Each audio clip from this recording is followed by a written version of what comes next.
In this video, I would like to explore some of the misuses of the teaching of forgiveness. So forgiveness is something that is one of the main teachings that Jesus was known for and continues to, get passed down in this world. And the teaching is really from a place of love and is meant mostly for yourself, for your own growth. So, of course, I had to do my share of forgiveness in order to reach the kingdom. But I see there's a lot of misuses of this in this world. It's actually preventing you from growing. So I will try to explain some of the common ways that people misuse forgiveness. So one of the main ways is to shut down truth tellers. So whether it's like a family or group situation, someone who may be a victim and they're in a minority and they're, processing their traumas, and it's very unique to each individual, depending on, what happened, how long, and their own ability to heal, and the environment they're still in. So many factors involved. So, but I see one of the main ways people misuse forgiveness is to guilt someone during their healing process. And that's no longer from a place of love. So it's not meant to guilt someone. And really, they deserve however long they need to heal from what happened to them. So really, the loving thing to do would be to allow them the time they need to heal, rather than trying to use this forgiveness thing to shut them down. And actually, I see a lot of, abusers tend to use this as well. They will try to shut down their victims by, attempting to guilt them with this forgiveness thing as a way to not acknowledge what they did. It's very common in narcissistic abuse, where the person just refuses to acknowledge that anything ever even happened. And sometimes they will spring up this forgiveness thing in a very clever way to not acknowledge their, what they did. Their own dissociation is a form of dissociation, actually.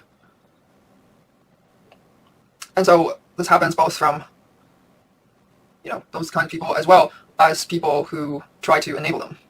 They will also try to use this tactic to guilt the victims. And again, this is very much an incorrect use of forgiveness. This is not from the light, this is from the dark. So you have to learn to distinguish where this comes from. If it's not from a place of love, then that's not the original intention of the lesson.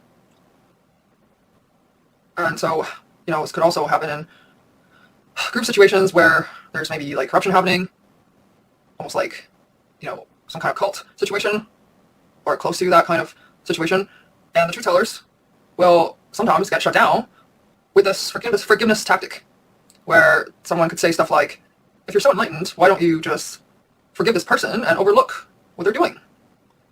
It's very clever, because that is part of the teaching. However, they're misusing it. Because if someone is causing harm, in whatever situation they're in, then the right thing to do is to reduce harm and to protect the people they're hurting. It's not, the forgiveness thing comes much later. And really, it only really comes when that person is ready to change.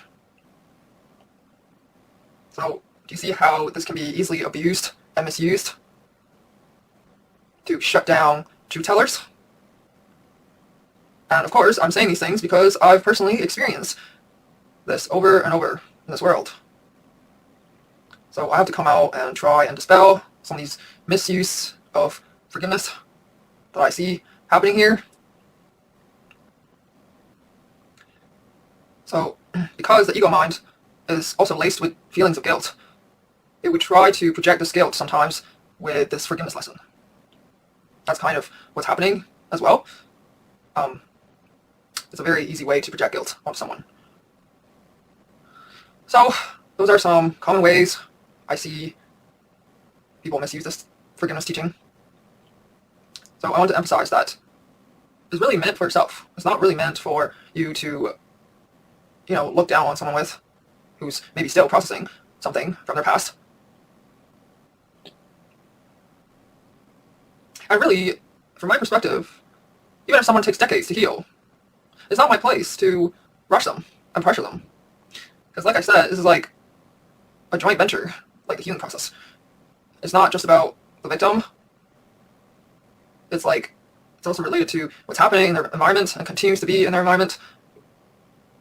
So, you know, this is where it requires empathy, which is from a place of love.